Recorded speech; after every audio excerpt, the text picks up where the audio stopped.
Boa tarde a todos, sejam todos muito bem-vindos. Aqueles que aqui estão pela primeira vez, sintam-se à vontade. Sintam que estão sendo recebidos por toda a espiritualidade amiga. Agora eu vou convidar a Rita para fazer a nossa leitura. Do livro Pão Nosso, de Chico Xavier, pelo Espírito de Emmanuel. Justamente por isso, o intercâmbio cada vez mais intensivo entre os chamados vivos e mortos constitui grande acontecimento para as organizações evangélicas de um modo geral. Não é tão somente realização para a perdão, gente, a visão aqui está para a escola espírita. Pertence às comunidades do cristianismo inteiro. Por enquanto, anotamos aqui e ali protestos de dogmatismos organizados. Entretanto, a revivência da verdade assim o exige. Toda aquisição tem seu preço e qualquer renovação encontra obstáculos espontâneos. Dia virá em que as várias subdivisões do evangelismo compreenderão a divina finalidade do novo concerto.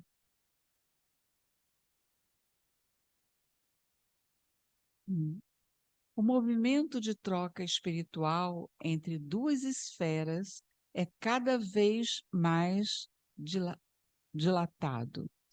O devotamento dos desencarnados provoca a menção dos encarnados. O Senhor permitiu mundial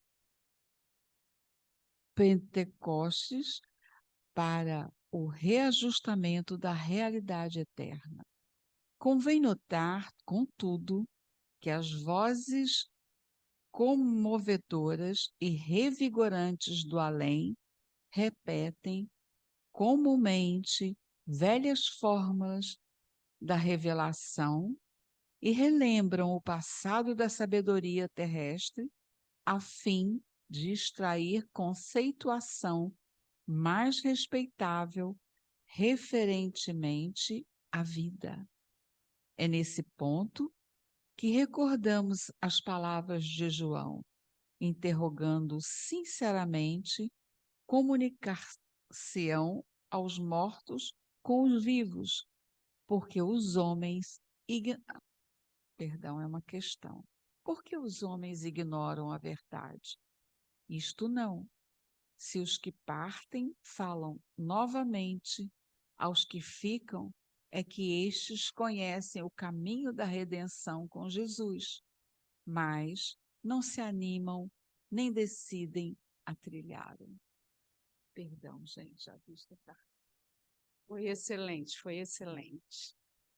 Convido a todos que se acomodem confortavelmente na cadeira, fechem os olhos e tomem uma profunda respiração.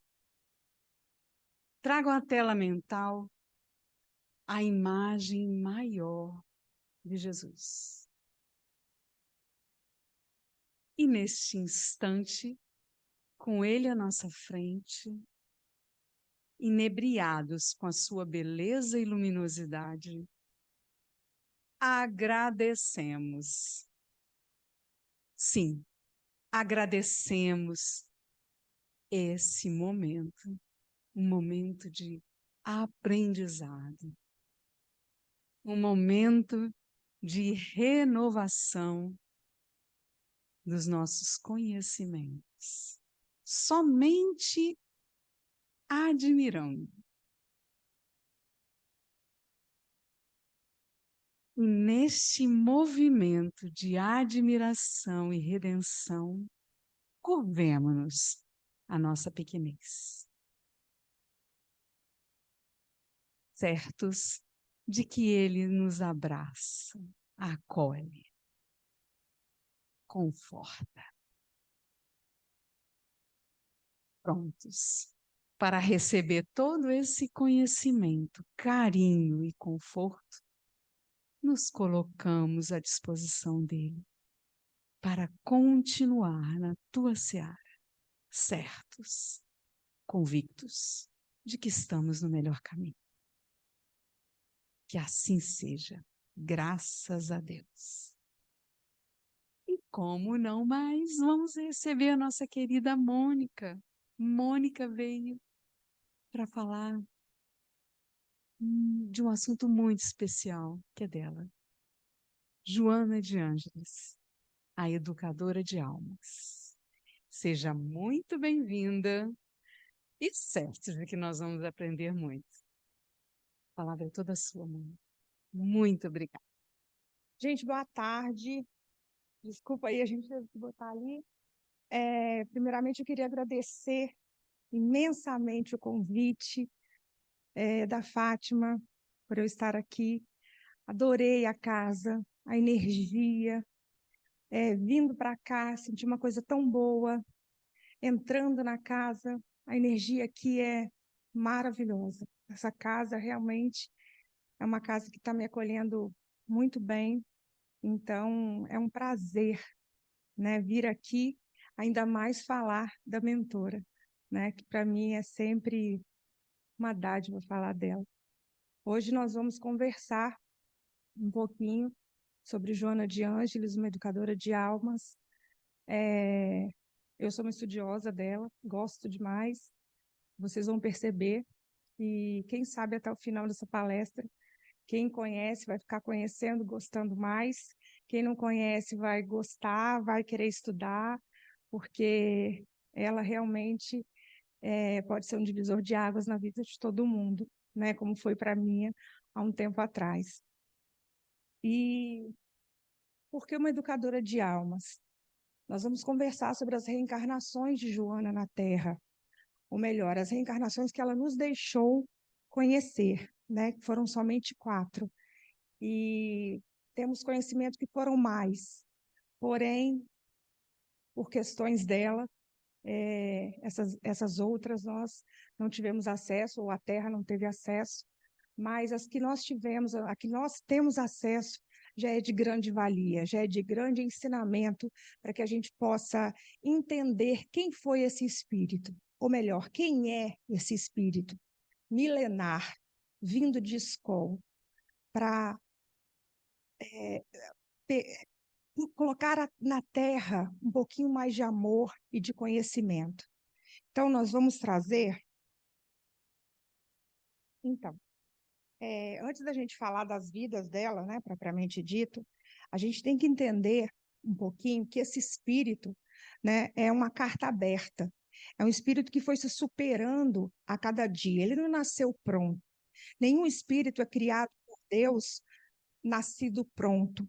Joana também enfrentou todos os processos que nós ainda estamos enfrentando, né? Então, hoje ela é um espírito individuado, é um espírito que já conhece a si mesmo, é um espírito que já tem o autodescobrimento, mas também ela já vem passando por várias e várias reencarnações desde a época do Cristo, né? Enquanto a gente estava lá, muitas vezes, pedindo para crucificar o Cristo, ela já estava tendo o Cristo como seu modelo e guia.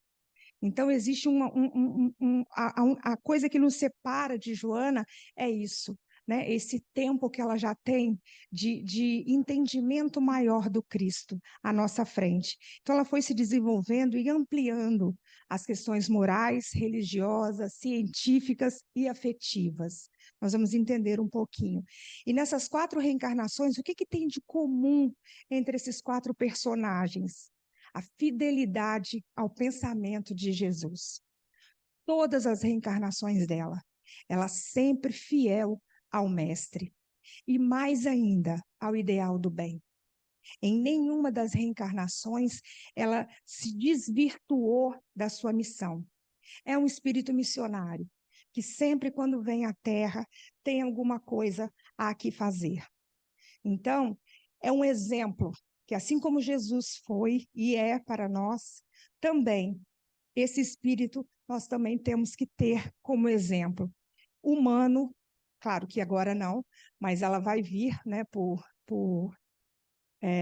conhecimento de Divaldo, em 2025 ela reencarna no planeta, e aqui no Brasil, para difundir a mediunidade e a psicologia, e depois a gente vai falar sobre Francisco de Assis. Mas vamos lá. Então, nós vamos conhecer o quê? As 4 vidas de Joana, que ela foi Joana de Cusa, no século I depois de Cristo. Quem foi esse personagem histórico?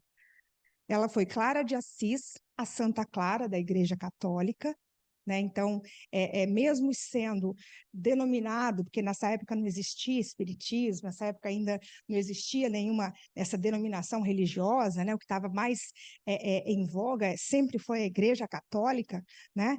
Em 1192 a 1253, Sor Juana Inês de la Cruz, essa encarnação foi no México, em 1651 a 1695, e depois como Joana Angélica de Jesus, aqui no Brasil, em Salvador, essa última encarnação que nós temos conhecimento dela.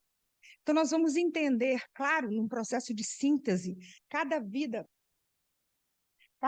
dessa, nós poderíamos ficar fazendo um seminário, porque tem muitas riquezas cada personagem desse, mas a gente tem um pouco tempo, né? Então, nós vamos pegar o quê? Fatos, momentos históricos mais importantes que esse personagem viveu e trazer para que vocês entendam, porque a gente ainda tem Joana de Ângeles, né, que não está aqui. Então, apresentando para vocês o primeiro personagem, que é a Joana de Cusa. Ela vem no século I depois de Cristo. E aí, nós temos que entender o momento histórico, né? Só antes nós vamos saber que, assim, não existe, né, imagem de Joana de Cusa. Naquela época não existia ainda nada que fosse pintura ou foto ou nada disso. Mas esse William Andolph fez essa pintura maravilhosa das mulheres do sepulcro, porque lá em Lucas, capítulo 8, versículo de 1 a 3, e também no capítulo 24, versículo 10, citam as mulheres do sepulcro e também as mulheres que seguiam Jesus. E Joana era uma delas. Tá? Então, essa pintura é uma pintura linda. Então, eu quis trazer, porque retrata, numa dessas 3 mulheres, era Joana de Cusa. No livro Boa Nova, Humberto de Campos também tem um capítulo riquíssimo, se eu não me engano é o 15 ou 16, que também conta um pouco da história de Joana de Cusa. Então, eu convido vocês a ler esse capítulo lá em Boa Nova. E aí, para a gente entender, foi esse contexto histórico que Joana de Cusa veio e estava no planeta. A gente tem que entender que é na época de Jesus, né? Na época do cristianismo primitivo. Então, vamos imaginar que contexto era esse. É uma personagem, né, do cristianismo primitivo. Era uma mulher de verdadeira fé. Sempre quando a gente vai falar de um personagem, a gente tenta identificar como era esse personagem nessa época, né, século I depois de Cristo, e como é a gente hoje. Será que tem uma verdadeira fé? Uma rara dedicação? Porque essa mulher, mesmo passando por tudo que ela passou, eu vou falar um pouquinho da história dela, ela continuou fiel ao mestre e de nobre caráter. Era Roma imperial, né? Esse momento era Roma que imperava e toda mulher era vista como ser inferior. A mulher, ela era tida como um ser submisso. Mesmo quando se o marido morresse, ela ainda continuava sendo submissa aos filhos, ao cunhado, ela nunca tinha voz para nada. Se fosse a um teatro, ela sempre ficava nos últimos lugares, ela nunca podia estar à frente de nada, né? Então, ela sempre era vista como essa mulher que era para servir aos homens, ao marido. E apta a se casar com 12 anos. 12 anos, para nós, é uma criança. Só que naquela época não existia infância, adolescente, idade adulta, essa divisão de desenvolvimento, né, humano como a gente tem hoje. Isso é do século XIX para cá. Naquela época eu era pequeno ou era grande, e já com 12 anos a menina já era apta ao casamento. Então a gente vê que olha a diferença de contexto histórico que essa mulher viveu. E aí, no ano de 68, começaram as perseguições aos cristãos, porque a história de Joana é a seguinte: ela vivia com Cusa. Para vocês terem ideia, Joana de Cusa, Cusa é o marido dela. Ele era um alto funcionário de Herodes Antipas. Herodes era, né, o rei da época. Ele, inclusive, que mandou enforcar, degolar a cabeça de João Batista a pedido de Salomé. João Batista, a gente sabe que é a reencarnação de Francisco de Assis. E aí ele tinha uma personalidade, ele tinha um temperamento muito difícil. E ela não estava mais aguentando esse casamento. Ela tinha 2 filhos com ele, né? E aí as servas, porque ela era uma patrícia. Oi?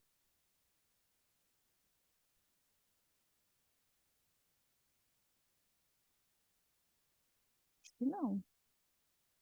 Mas depois a gente vê. E aí, vamos voltar aqui. E aí o que acontece? As servas, vendo esse sofrimento dela, falou: vai até o Messias, que ela não conhecia, né? Porque naquela época vários profetas, vários homens se sentindo emissários dos céus, porque não existia esse Deus, né? A natureza era, o trovão era Deus, a chuva era Deus, o sol era Deus, né? E aí veio Jesus nesse contexto. Vai ver Jesus. Quando ela encontra com Jesus, o magnetismo do mestre toma ela de uma tal forma que ela paralisa. E aí ela não tem mais dúvida, porque ela veio como missão, né? Para seguir o mestre. Ela veio como esse personagem do cristianismo primitivo para fazer essa peregrinação pelo mestre. E aí ela fala com Jesus do casamento, porque Jesus naquela época já era um psicoterapeuta de almas, ele já era esse médico de almas. Então ele ouviu, porque ele ia na subjetividade de cada um. Ele não falava para um coletivo, ele tratava um em especial. E quando ele conversou com Joana, ele viu o problema dela, já sabendo da esteira das reencarnações dela, e só falou: aguente-o. Se você não consegue viver como marido, imagine o que ele é, um filho mais velho e revoltado, mas aguente-o. Então, ela mesmo com todos os problemas, ela volta para casa e não, mesmo ele não deixando, né? Porque ela ia para os cemitérios, né? Que não eram cemitérios, o que eles falavam era tumbas, catatumbas, exatamente. As catatumbas fazer as cantigas e adorar mesmo, né? Estudar o cristianismo. E aí ela ia escondido, porque ele não deixava, né? Só depois que ele morreu, ela ainda serva dos filhos e tal, que ela conseguiu um pouquinho. Só que ela foi perseguida. Nesse ano de 68, aconteciam os circos, ó, o circo romano. Gente, eu estou resumindo a história, porque a história é muito bonita, tá? Emmanuel conta muito dessas histórias, porque ele, como Públio Lentulus, né? No livro Há 2000 anos, ele fala um pouco dessas histórias ali. E aí, eles usavam os cristãos como tocha para se divertir, como comida para os leões nesses circos romanos, né? E aí ela foi capturada, ela e o filho dela mais velho, que a gente sabe que é a reencarnação de Nilson. Nilson foi um dos companheiros de Divaldo nessa última reencarnação, né?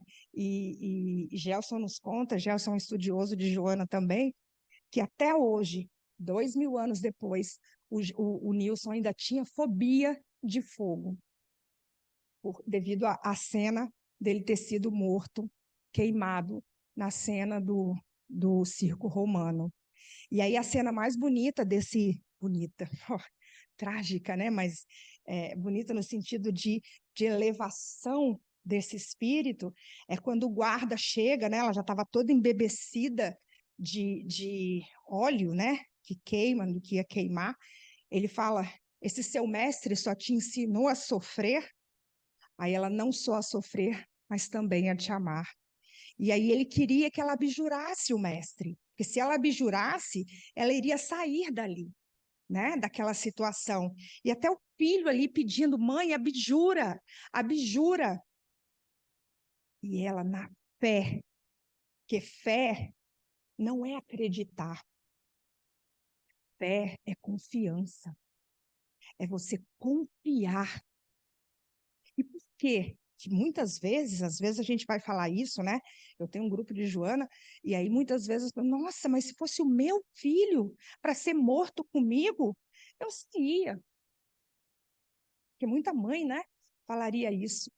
Só que um espírito elevado, ou né, já com conhecimento, ela entendeu a mensagem do mestre, coisa que nós ainda não temos essa capacidade.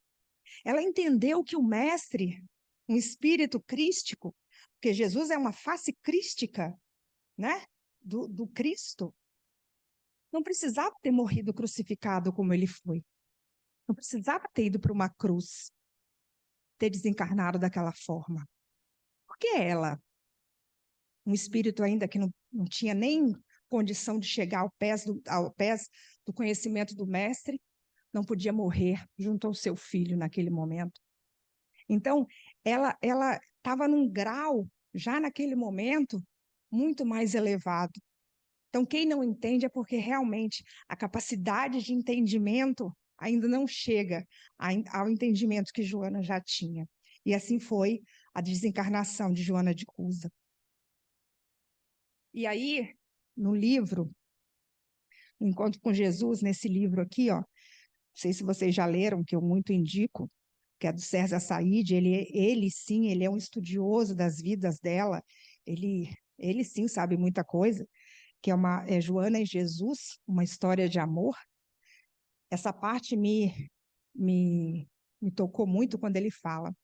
O diálogo estabelecido entre ela e o mestre é de uma riqueza sem igual, pois possuindo o mais elevado poder de síntese, Jesus traça para Joana um roteiro de libertação do sofrimento e conquista da felicidade. Ou seja, ele poderia ter falado: separa dele, saia desse casamento, não está te fazendo bem, trace outro caminho. Mas ele, como conhecedor de almas, sabendo da trajetória reencarnacionista dela, sabia que ela precisava. Por isso que ele traçou para Joana, espírito que tem a sua subjetividade, essa libertação do sofrimento. E aí ele fala, é possível sintetizar as recordações do amigo divino ao coração de Joana em duas categorias. Uma, salientando a importância da nossa relação com Deus. Por quê? Tudo Jesus direcionava a Deus. A conexão de Jesus com Deus era suprema. Então, ele fazia com que as pessoas também se chegassem a Deus. E a nossa relação conosco e com o próximo. Eu não tenho como me relacionar com ninguém se antes eu não me relacionar comigo mesmo. E aí foi nesse cenário que conversamos sobre Joana de Cusa, que eu convido vocês a conhecer melhor esse espírito, esse personagem. Nós não temos muito escrito sobre ela, mas tem as passagens de Lucas, tem Humberto de Campos, tem César Said e os estudiosos, né? Que vão futucando, Divaldo às vezes dá os insights, mas o que a gente tem de Joana de Cusa é isso. E aí, 1124 anos depois, por isso que a gente sabe que nesse tempo de 1000 anos deve ter tido aí outras reencarnações, né? Veio Clara de Assis. Ela faleceu, ela desencarnou, ela ficou na Terra somente 61 anos. Ela encarna na Itália. E essa pintura também retrata, muito famosa, né? por sinal, na Igreja Católica, é quando ela, na invasão dos sarracenos, ela pega o ostentório com a hóstia, né, dá para ver, e afasta, né, esses invasores para que não entre na igreja e invada e roube e mate. E aí, por isso que ela fica conhecida, né, como a Santa Clara, não só por esse milagre, né, que ela é feito o, a, a coisa de santo, que eu não estudo muito santo. Hã? Canonização, gente, desculpa, canonização, mas sim por toda a trajetória que esse espírito teve, e a gente vai entender por quê. Ricardo Mari, que fez essa pintura, que eu acho também fenomenal. Vamos entender o contexto que veio Clara de Assis. Na Idade Média, né, século XII e XIII, nesse momento, a gente vai recordar o que acontecia no planeta nessa época. Estávamos vivendo uma sombra coletiva. Por quê? Estávamos vivendo as cruzadas, estávamos vivendo porque a gente não sabe se todos ou nós aqui, ou muitos de nós não estávamos lá, né? Guerreando nas cruzadas, né? Botando sangue para fora de muita gente, matando muita gente, né? Então estava acontecendo as cruzadas e também a Inquisição. Todas essas guerras estavam sendo lançadas na terra por uma coisa, pela Guerra Santa, em nome de uma Guerra Santa, falando que era uma Guerra Santa.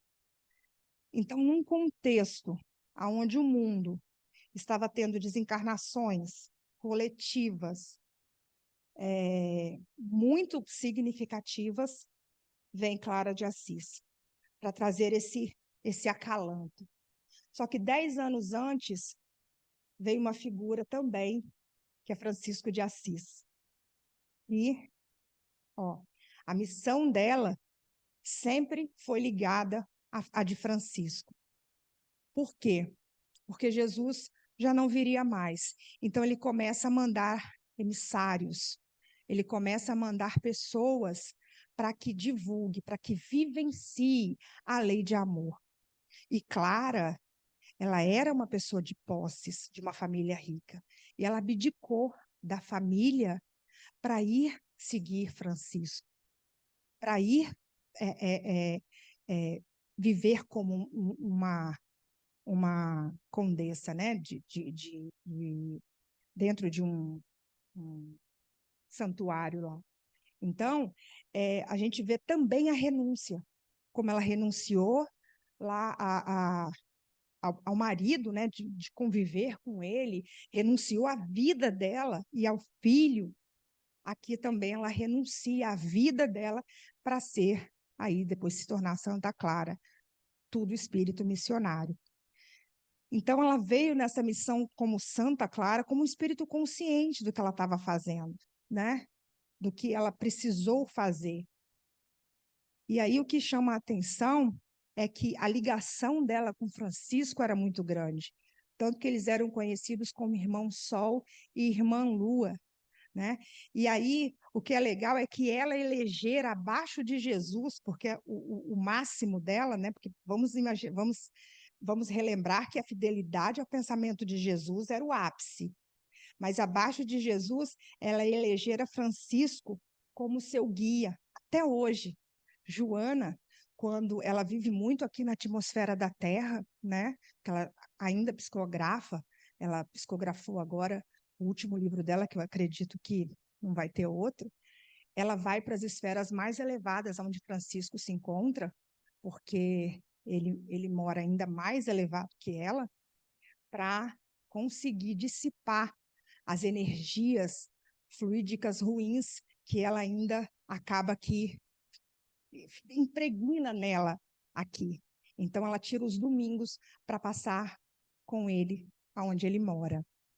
Então, ela se refere a ele como meu pai. Que delícia ter um guia assim, né? Nossa. E aí, eu acho legal essa parte que ela deixou um legado de exemplo e socorro aos mais pobres. Ela abdicou da vida para socorrer as pessoas, de amor aos doentes, de desprendimento das coisas terrenas, um amor puro em meio às tempestades das nossas paixões, de fidelidade a Francisco, tanto que todos os conventos no qual ela foi era franciscano, e considerou um santo, que proporcionou em seu coração uma mediação entre ela e o Cristo. Será que nós teríamos essa condição de abdicar de uma vida como ela fez?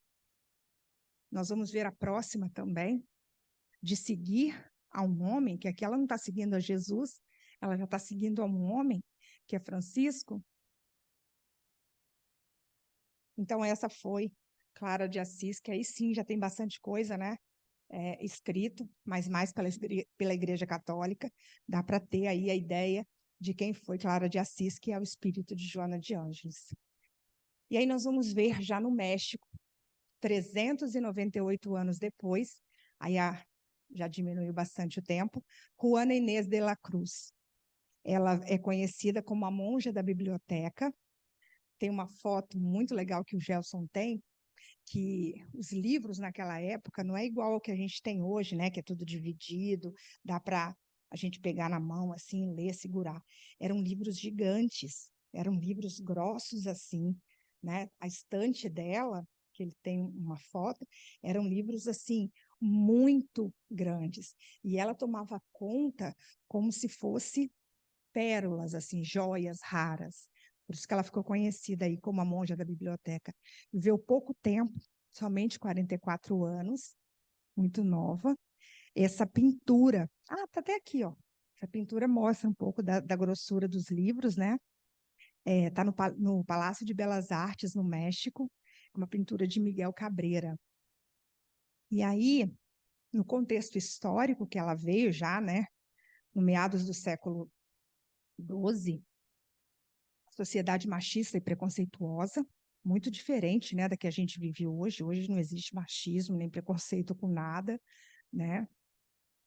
Mudou bastante, a gente já evoluiu, né, de lá para cá bastante, né, o pensamento, para não dizer o contrário, né, gente? Tem um pingo de ironia no que eu falei. Acesso à cultura através da igreja. A mulher ainda não tinha esse acesso todo que hoje a gente, né, nesse ponto evoluímos muito, mas naquela época só tinha acesso, né, à cultura quem entrasse para a igreja, porque a igreja ainda tinha o monopólio, né, de quem estuda só passando pela igreja. A igreja sempre que imperava, né? E ela impressionava por sua sabedoria e conhecimento. Ela foi alfabetizada aos 3 anos. Essa mulher aprendeu 6 idiomas sozinha. Mas isso por quê? A bagagem desse espírito. Olha o que ela já veio trazendo na esteira das reencarnações dela. Então, isso já estava impresso nela. A facilidade de pegar um livro de línguas e ler era muito grande. Então, é a mesma coisa de uma criança de 2 anos, quando vê um piano, que já tem isso já impresso no espírito, toca. Da onde está vindo? O inconsciente que joga para a consciência e toca. Então, ela aprendeu a ler porque a mãe contratou para as irmãs uma professora particular e ela, de ouvido, aprendeu a ler e escrever aos 3 anos. E aí, ela se tornou a maior poetisa da língua hispânica da época e até hoje ela ainda é considerada a maior poetisa da língua hispânica do mundo. Não tem outra. Eu procurei para saber quem é, se tem outra e tal. Não tem. Ainda é Juana Inês de la Cruz. E aí, nessa obra literária dela, ela tem... Por que eu trouxe isso? Porque isso aí é uma curiosidade. Ela adota o estilo barroco de escrita. Porque todo escrito literário ele vai vertendo por uma condição de escrita, né? E ela pega o dualismo, claro, escuro, noite, dia, né? Essa riqueza de detalhes. Ela, quando vai contar um caso, principalmente um mito, ela fala uma riqueza de detalhes que você parece que está vivendo dentro do mito. e o exagero, né? Então, quem já leu a obra psicológica dela, a série psicológica, percebe isso. Por quê? Porque a gente vê que isso é do espírito. Então, ela traz isso já.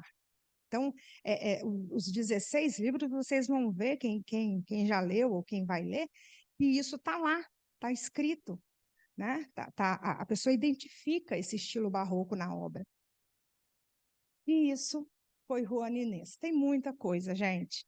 Então, eu convido vocês a conhecer esse espírito que realmente impressiona. Ela, só falar mais uma curiosidade, ela impressionou a corte quando ela era jovem, né?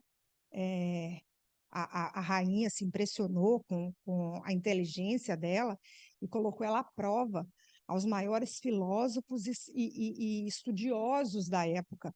Ela tem uma série que mostra um pouquinho, né? Tem ficção ali, tem um pouquinho de cinematografia, mas ali dá para ver que ela é colocada à prova de conhecimento, ela não erra nada, né? Então, assim, a gente vê que o conhecimento dela é forte, né? Não é aquele conhecimento que, sabe, sei essa, mas não sei aquela. Ela respondeu tudo. Isso era bem nova, se eu não me engano, ela tinha 12 anos. E aí nós vamos vir para Joana Angélica de Jesus, 66 anos, desculpa, 66 anos depois. Olha, ela diminuiu bastante o tempo de voltar ao planeta, né? Ela já viveu um pouco mais, 61 anos, veio para Salvador. Essa encarnação ela veio para abrir caminhos para o Espiritismo, ela veio para abrir caminhos, para fazer um trabalho ali em Salvador, porque ela sabia que logo depois, alguns anos depois, reencarnou Divaldo. Foi em 1927, se eu não me engano, Divaldo veio. 100 anos depois, praticamente. E aí esse quadro, né, que Domênico Fiulucci pintou, que eu também acho lindo. Joana eu acho lindo, né, gente? Quando a gente é fã e ama, tudo a gente acha lindo. Qual que é o contexto histórico? O Brasil estava prestes à independência no século XVIII, e aí ela foi uma das mulheres mártires da independência do Brasil. A vida religiosa, para você entrar na vida religiosa nesse momento, você precisava ter dinheiro. Por quê? Porque ninguém queria, na verdade, a sociedade, que as mulheres se remetessem para a igreja, porque eles queriam que as mulheres ficassem para a procriação.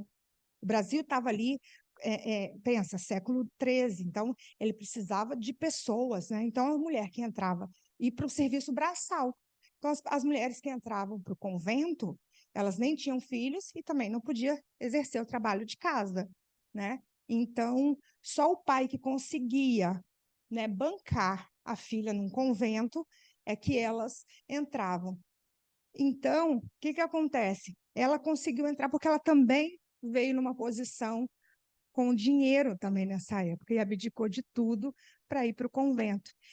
E aí, olha que legal, ela exerceu esse papel, não uma educadora convencional, né, de colégio ali, mas ela, na verdade, o convento ele também recebia aquelas crianças abandonadas, aquelas jovens, adolescentes que engravidavam e a família não queria, rejeitava, jogava na rua, então o convento pegava, né?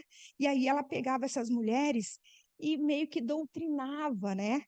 Acolhia e fazia com que elas fossem para um caminho reto. Então ela era uma educadora, não daquela matéria ali, mas da alma daquelas pessoas, daquelas mulheres. E era uma mulher de fibra, de uma personalidade única. Joana, ela não é fácil, assim, em termos de personalidade. Quem lê os livros dela sabe, né, que ela tem um jeito de falar forte, muitas vezes até ríspido, porque ela é uma mulher que ela quer o melhor do ser humano. Ela quer que o ser humano saia da zona de conforto sempre. Ela quer que o ser humano cresça, entre num processo de autoconhecimento. Então, ela sempre teve essa personalidade gritante. E ela ela se coloca muito como Jesus. Jesus também foi uma pessoa assim. Jesus não deixava barato as coisas. Jesus também ia e falava o que tinha que falar. E Joana segue a mesma linha. Morreu mais uma vez em martírio para defender o mosteiro, porque os portugueses queriam invadir, e ela falou: vocês só vão entrar por cima do meu cadáver. E aí eles mataram ela para invadir, e invadiram. Só que nesse momento, ela já foi recebida por ninguém mais, ninguém menos que Jesus.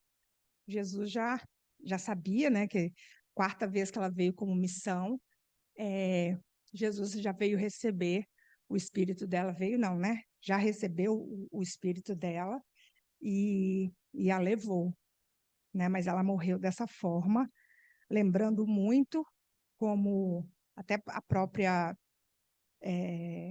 não Clara, mas a Soror também foi para defender o convento. Também Clara morreu por doença, né? Ela cuidando dos doentes, contraiu doença e morreu também com doença. Foi quando ela morreu com 44 anos. E agora, rapidamente, nós vamos falar de Joana de Ângeles. Eu tenho até que ter 12 minutos, rapidinho. Ó, uma coisa que é muito legal, agora vocês vão ver a elevação desse espírito. Ela é membro da Falange do Consolador. O que é isso? Ela ajudou a integrar a equipe do Espírito de Verdade. Sabemos que o Espírito de Verdade é Jesus, né? E que ela ajudaria na terceira revelação, que é a doutrina espírita. E ela é responsável por 2 capítulos do Evangelho, segundo o Espiritismo. Sim, e tem 9, capítulo 9, e tem 7, que é a paciência, só que ela não põe Joana de Ângeles, né? Então, por isso que às vezes as pessoas não conhecem, é um espírito amigo, que é como ela se identificou para Divaldo, que ela começou as manifestações com Divaldo em 44. Só em 57 que ela veio a dizer que era Joana. Ele queria um nome de quem era, né, que estava ali psicografando com ele. Aí ela disse Joana. Ele, não, mas Joana é um nome muito simples. Joana, todo mundo tem um dia podendo chamar de Joana. Aí ela, então, me chama de Joana de Ângeles, 12 anos depois. E aí tem o capítulo 18 e tem 15, que é Dar-se-á aquele que tem, também escrito por ela. Né? Então, ela recebeu, logo que ela desencarnou, em 22, em 23 ela já recebeu esse convite para integrar, né, a comitiva desse espírito, dessa comunidade aí, né, da terceira revelação, que é a doutrina espírita, trazendo esses itens para a gente.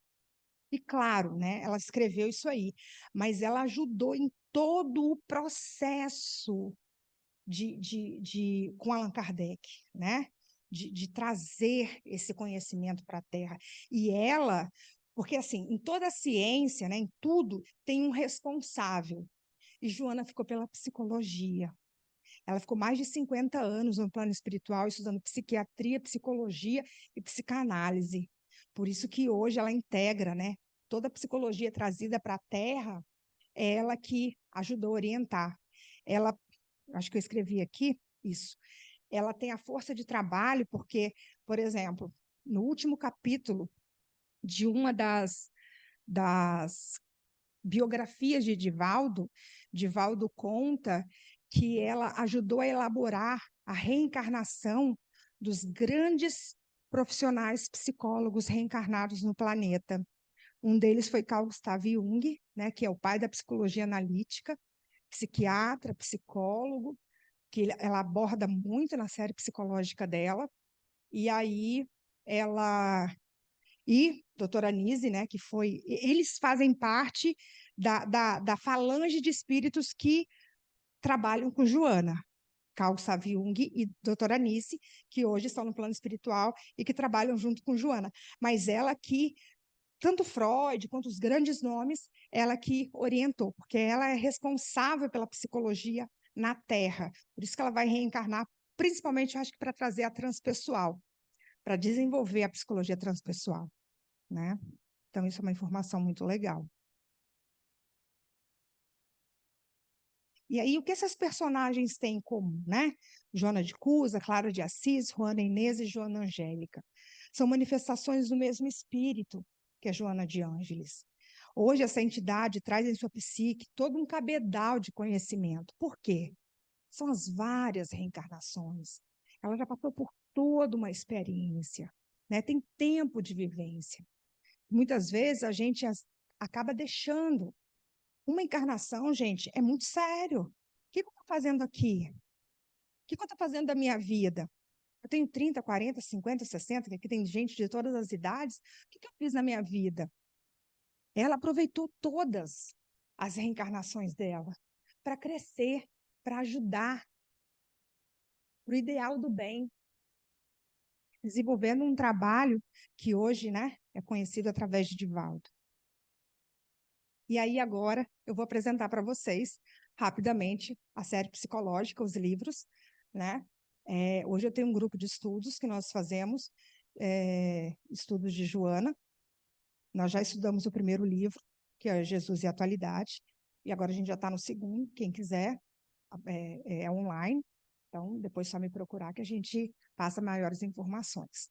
Tá? Essa série psicológica foi de 89 a 2011, são 16 livros, então é uma vasta obra, né? Então não é nada assim, ela aborda todo o contexto humano, desde do pós-morte, o que acontece, o que o ser humano, por que ele tem determinadas doenças, por que ele vem com determinada coisa, tudo dentro dessa série. Primeiro é Jesus e a Atualidade, ela começa com Jesus, tá vendo? Ela traz Jesus primeiro em tudo, como exemplo. Mas nesse primeiro, ela traz, em 20 capítulos, Jesus em cada comportamento. O que Jesus faria, ou melhor, o que Jesus fez no comportamento A, no comportamento B. É lindo esse estudo. O homem integral, que é o que a gente está estudando agora, plenitude, momentos de saúde e de consciência. Esse livro eram 2, aí ela pediu que juntassem. O ser consciente, desperte e seja feliz, autodescobrimento, uma busca interior. Esse livro, porque ela trabalha que a chave para você se tornar um ser individuado, para que você se torne um ser que progrida e evolua, é o autoconhecimento. A obra dela é quase toda baseada nisso. Vida, desafios e soluções. Amor, imbatível amor. O despertar do espírito. Jesus, o Evangelho, a luz da psicologia profunda. Esse livro obrigatório. Todo mundo, por mais que não, Joana é difícil de ler, Joana é difícil de entender, Joana é complexa, e é mesmo, gente. Joana não é fácil mesmo. A gente tem que ter um pouco de conhecimento de psicologia, de filosofia, de vida. Tem. Ela é esse espírito. E não vai descer ao nosso grau de conhecimento para que a gente ela. Eu estudo Joana na frente do computador, pesquisando as palavras para tentar entender o que ela está dizendo. E mesmo assim, a gente sabe um pouquinho. Né? E eu leio Joana todo dia. Então, assim, é desafiador mesmo. Triunfo pessoal, conflitos existenciais, encontro com a paz e a saúde, em busca da verdade e psicologia da gratidão. Que, por sinal, eu vi lá atrás que está para vender. Esse livro ela fecha com chave de ouro. Ela já está tranquila. Ela já viu que a meta dela, mesmo como espírito, né, foi cumprido. Ela trouxe a série psicológica para o mundo. Ela conseguiu, porque foi muito desafiador, né? Foram quase aí 30 anos, 20 e poucos anos, Divaldo passou por vários problemas de doença, vários problemas pessoais, a Mansão do Caminho passou também. Então, ela teve vários intempéries. Mesmo assim, ela conseguiu trazer essa série para o mundo. Então, convido vocês, gente, a ler, estudar. É difícil? Não vou mentir. É complexo, mas persistência. persistência, de todo dia estar ali insistindo, pelo menos numa página. E aí, olha o que Divaldo fala, que a obra de Joana dedica uma atenção especial ao comportamento de Jesus. Como Jesus era, porque ele não é nosso modelo e guia, não é o exemplo que a gente tem que seguir. Então, Joana trabalha exatamente nisso, dentro do comportamento dele. E seus ensinos, que se estabelecem na condição de paradigma para a construção do homem e da mulher integral, que somos em potencialidade. Todos nós temos esse potencial. Basta que nós despertemos para isso. Basta que nós temos esse entendimento de onde eu estou e para onde eu quero ir. Sua obra versa temas existenciais, filosóficos, religiosos e transcendentais. O destaque, contudo, são os temas psicológicos, por isso a série psicológica, dos quais estabelece uma ponte entre a doutrina e as correntes modernas da psicologia, principalmente a transpessoal e a junguiana. Junguiana é a que Carl Gustav Jung, né? Por isso a vertente junguiana, trouxe para o planeta. Tudo com orientação dela, tá, gente? Nada é por acaso, a gente vê, né? Nada é por acaso. E quem ouve Divaldo falando as palestras, ele cita muito Jung, né? Quem já viu as palestras dele, já viu que ele fala muito de Jung. Para finalizar, como mensagem final, num dos seminários que ele foi dar fora do Brasil, foi perguntado para ele, né, sobre Joana, e pediram para que ele falasse uma mensagem final sobre o que ele acha de Joana, sobre o que ele acha do ser humano como um todo.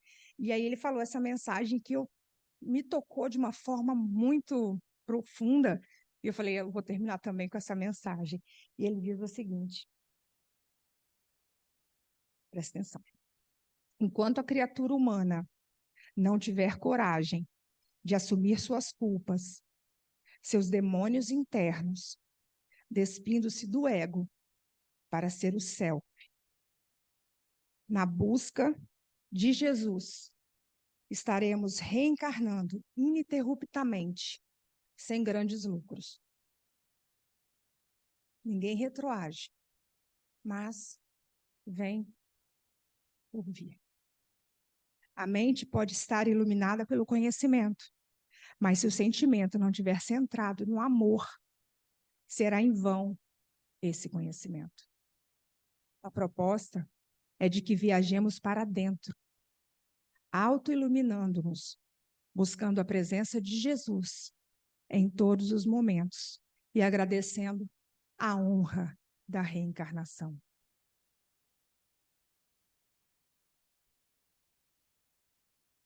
Pela atenção de todos, meu muito obrigada.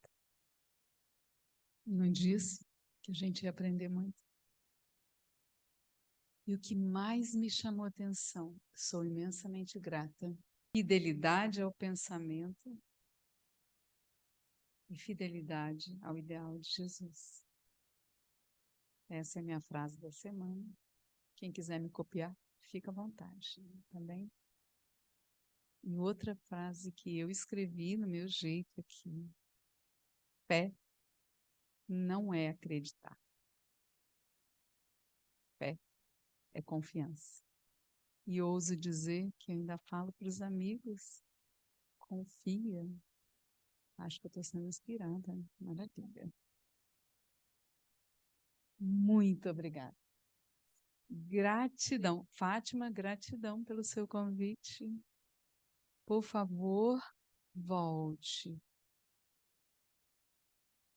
Nos presenteie novamente com todo esse conhecimento que você está ainda aprendendo também. Então, eu convido todos, iluminados e encantados com tanta informação. Hoje nós vamos agradecer a Joana, que iluminada por Jesus traz-nos tanto conhecimento. Agradecidos por tanto conhecimento. convido a todos que durante a semana estejam incessantemente, incansavelmente, levando essa mensagem para todos dentro de casa, mas principalmente para cada um de nós.